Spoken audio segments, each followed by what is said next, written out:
Aqui nós temos um becker, que é uma das vidrarias mais comuns de um laboratório de química. Um becker é um copo, só que ele é fabricado em um tipo especial de vidro, que nós chamamos de vidro borosilicato, tanto que está escrito aqui boro 3.3. Do lado eu estou colocando um outro copo, que é um copo normal usado em residência, que é de vidro comum. O vidro borosilicato foi desenvolvido pelo Otto Scott e é chamado de borosilicato 3.3 porque o coeficiente linear de dilatação térmica dele é muito baixo, é 3,3 vezes 10 a menos 6 por grau Celsius. Para nós compararmos com o vidro comum, também chamado de vidro soda cal, você observa que o coeficiente de dilatação térmica dele é bem maior, que mostra que ele dilata mais do que o dobro do borosilicato. E se um material muito rígido dilata demais, em geral ele trinca. Então, essa é a principal vantagem do vidro borosilicato. Ele pode ser aquecido e resfriado sem sofrer choque térmico. Além disso, a condução de calor dele é bem melhor do que a do vidro comum. E isso é muito bom no caso de você precisar aquecer ele. Significa que ele esquenta rápido e pode esfriar rápido também. Os metais são assim também, né? Eles conduzem bem calor, esquentam rápido, esfriam rápido. Então, por todas essas razões, quase sempre a gente trabalha num laboratório com vidro borosilicato. Eu vou até tirar esse copo normal daqui. Existe becker de vários tamanhos. Aqui eu coloquei um de 50 ml, os menores são os de 5 ml e os maiores em geral são os de 2 litros. Você até pode encontrar becker maior do que 2 litros, mas 2 litros são os mais fáceis de se encontrar nessas lojas comuns. Olha, o volume máximo deles costuma ficar bem estampado. A graduação de um becker é muito útil para você ter uma ideia do volume que tem aqui, mas é só uma ideia. Esse volume é aproximado e você não tem nenhuma precisão nesse tipo de medida. Essa tinta aqui é fabricada com frita de vidro, o que significa que ela é muito resistente a ataque de ácidos, ataque de bases, solventes e até abrasão moderada. Eu coloquei um pouco de água aqui e aqui nós temos uns 200 ml. Só isso, eu não posso dizer mais nada. Uns 200 ml é o máximo que dá para falar. Não vai ser esse tipo de material aqui que eu vou poder usar para medir um volume de um líquido com uma certa precisão, com um determinado grau de confiança. É tudo aproximado mesmo. Eu já mostrei a razão de estar escrito boro 3.3. É só para mostrar que é o borosilicato, que é resistente a choque térmico, né? Por ser fabricado naquela composição que nós apresentamos. E agora nós já sabemos que isso significa também que ele conduz melhor o calor do que um vidro comum. Essa região aqui é interessante para poder marcar com uma caneta, com um pincel. Você pode escrever, por exemplo, amostra 1 e identificar o becker para você não confundir o que tem ali na hora com outra substância, ou até com outro becker que também esteja cheio. Quando nós queremos fazer a agitação de um conteúdo que esteja dentro do becker, nós temos algumas opções. A mais interessante é adicionar uma barra de agitação magnética, que é um ímã revestido de teflon, e colocar esse becker em cima de um agitador magnético. Quando você liga ele, essa barra fica girando e o conteúdo ali fica sob agitação e pode ser uma agitação bem vigorosa. Depois de usar, você desliga a agitação e dá para recolher essa barra de agitação magnética usando um outro ímã. Aqui eu estou usando um ímã de ferrite, esses de alto-falante mesmo, então basta chegar perto ali e ir acompanhando até você poder pescar essa barrinha. Aliás, eu falei pescar, essas barrinhas de agitação magnética também são muito conhecidas por peixinho. Eu já vi o pessoal chamando elas até de pulguinha. Então é bom você saber o nome vulgar dessas peças também. É claro que se você quiser agitar uma solução na mão, você pode pegar um outro instrumento, que é esse bastão de vidro, e ir agitando manualmente o que você precisa misturar. O problema de fazer isso é que tem alguns procedimentos que levam horas em que o material fica sob agitação. E por isso aí é importante você ter um equipamento de agitação magnética no laboratório. Agora, se você precisar agitar por pouco tempo e não quiser usar o bastão de vidro, tem uma vidraria para isso. É o Erlenmeyer, que é esse recipiente aqui.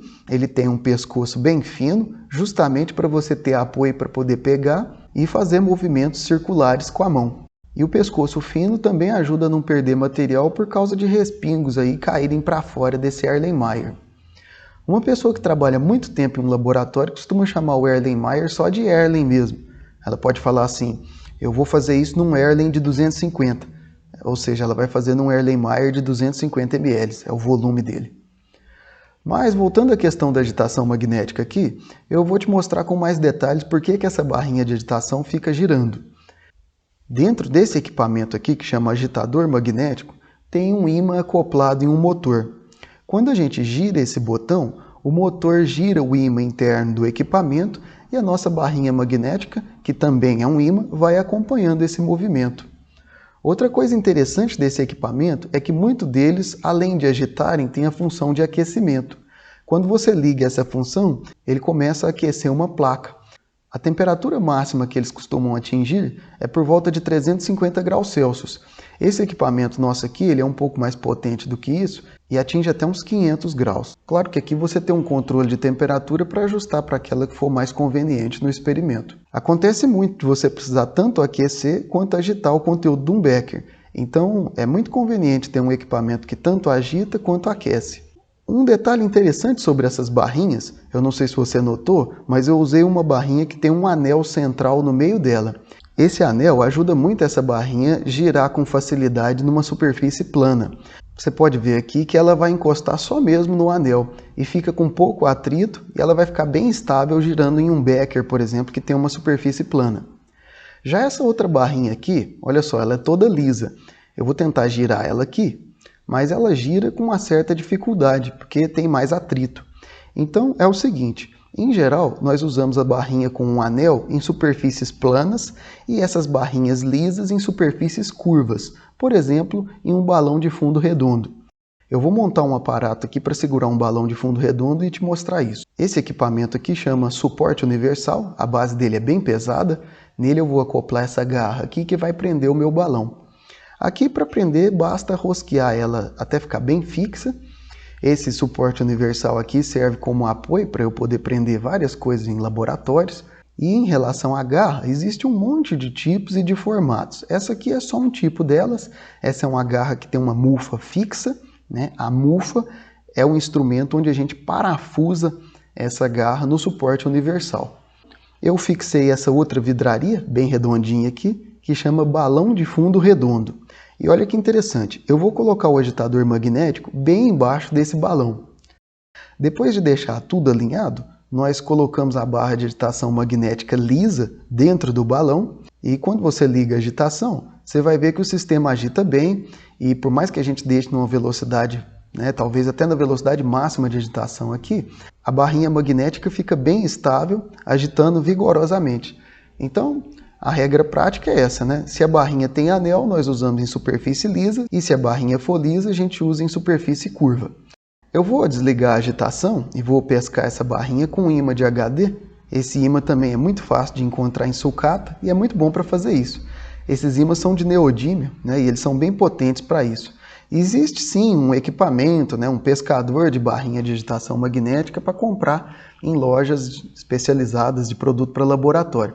Mas, sinceramente, tendo um ímã desse tipo aqui, dificilmente você iria precisar de um pescador próprio. Quando um balão redondo está sob agitação, você tem espaço aqui e você pode aquecer o balão usando um banho. Para isso você precisa colocar um recipiente entre o balão e o agitador magnético. Você ajusta a altura do balão, para ficar bem dentro do recipiente e completa o recipiente com água, com óleo, Daí o banho vai transferir o calor da placa justamente para o balão e aí você consegue aquecer esse balão.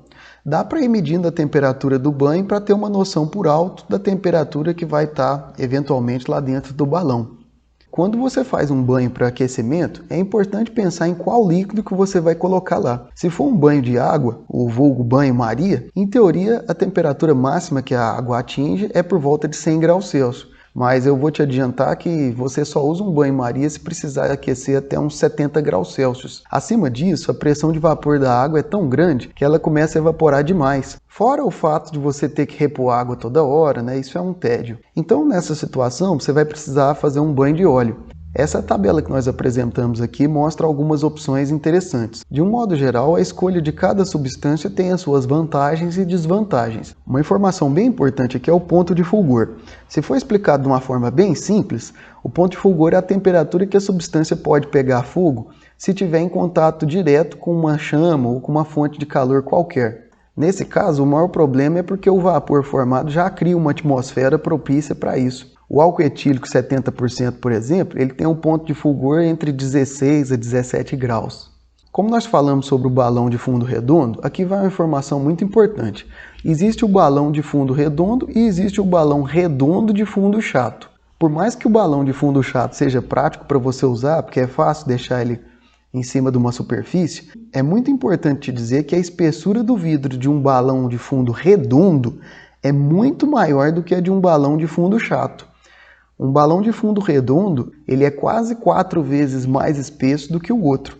Na verdade, se você for fazer uma reação química que aquece, ou se você for precisar aquecer ela, então a gente sugere você dar total preferência para o balão de fundo redondo, porque é até perigoso você aquecer um balão tão fino assim como é o caso desses de fundo chato. Vou fazer uma observação aqui sobre a boca desses balões. Isso aí é o que nós chamamos de junta de vidro esmerilhado. É esmerilhado porque foi passado num esmeril para o vidro ficar bem áspero. Nesse balão aqui nós temos a conexão fêmea da junta. E eu peguei, por exemplo, um funil de vidro com uma junta tipo macho para te mostrar essa conexão. Esse é um funil de vidro com a boca bem larga. Em geral ele é usado para transferência de sólidos. Existem vários tamanhos de juntas diferentes. Essa aí é uma junta do tipo 2440, o que quer dizer que o diâmetro interno da parte fêmea é de 24 milímetros e ela tem o comprimento de 40 milímetros. Nesse desenho aqui nós temos, por exemplo, uma junta 1922, onde você pode ver melhor essas dimensões. Essa imagem foi adaptada do livro do Zubrick, que é um livro muito interessante, vou deixar aqui como referência bibliográfica para você consultar. Eu vou aproveitar e te mostrar uma filtração desse óleo residual de frituras. E olha só, ele está bem sujo. Ele tem esse material insolúvel aí, tem um aspecto turvo também, que nós chamamos de material particulado, né? Que está disperso ali. Para isso eu vou usar o suporte universal, que nós já te apresentamos. Nele nós colocamos um becker para poder coletar o material que for filtrando. E aqui eu vou usar uma garra para poder prender o funil. Inclusive o ideal nem seria uma garra, seria um anel de metal que iria segurar a parte cônica do funil, assim ele não ficaria deslizando, né? Ele ficaria bem alinhado. Aqui já dá para ver a importância de um anel de metal para fazer isso, porque você pode ver que quando eu fixo o funil com a garra, ele até fica fixo, né? Mas ele desloca um pouco. Esse funil aqui tem um bico mais largo, né? O que até permite a gente poder adaptar ele com a garra. Você pode ver que ele está um pouquinho torto, eu vou até alinhar ele um pouquinho melhor. Se tivesse um anel, a gente não teria esse tipo de problema. E para filtrar, eu vou usar um filtro de papel para café. Estou usando o menor deles, é o de tamanho número 102, né? Se você for usar esses filtros aqui, você precisa dobrar ele bem aqui, justamente para o líquido não forçar a costura deles, e sim forçar na própria dobra. Esse é um detalhe importante para quem trabalha com esse tipo de filtro. Então nós encaixamos ele aqui em cima e então nós vertemos o óleo sujo ali dentro e ele vai começar a filtrar. Essa é uma filtração chamada de filtração simples. O líquido escorre por gravidade, então esse processo pode ser bem lento. Aqui eu vou até aproveitar para te mostrar uma outra função do bastão de vidro, que é para ajudar a conduzir um líquido para o funil. Principalmente quando você tem um recipiente que não tem aqueles bicos que ajudam a escorrer o líquido. Então basta encostar o bastão bem próximo do local do recipiente e deixar o líquido escorrer ao longo do bastão. Esse é um outro uso bem comum para esses bastões. Aqui demorou quase 1 hora para poder filtrar tudo, né? E dá para ver bem a diferença do material antes de filtrar e depois de filtrado, né? A cor muda bastante e principalmente a turbidez, né? Você pode ver que à direita a gente tem um material que está bastante transparente, né? Ele está colorido, mas está transparente. Ele não está turvo. Turvo seria o contrário de transparente. E depois que nós usamos um becker desses, ele vai ficar bem sujo. O óleo adere muito na superfície do vidro. Para limpar uma vidraria, a forma mais simples é usando uma escova e detergente. Essa é uma escova especial que depois eu te mostro um detalhe muito bom nela. Mas no caso do becker, basta colocar um detergente e escovar bem. Depois você vai enxaguar com a água em abundância, mas o ideal é você escovar, enxaguar, escovar de novo, enxaguar, fazer isso umas 3 vezes, né, colocando detergente. No final você precisa enxaguar muito bem, porque o detergente ele adere também bastante na superfície do vidro.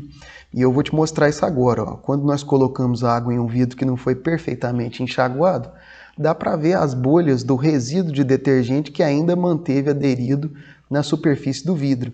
Então, nesse caso, você precisa enxaguar mais. Dá trabalho fazer isso. Em casa mesmo é comum você pegar um copo com água e às vezes você vê essas bolinhas ali.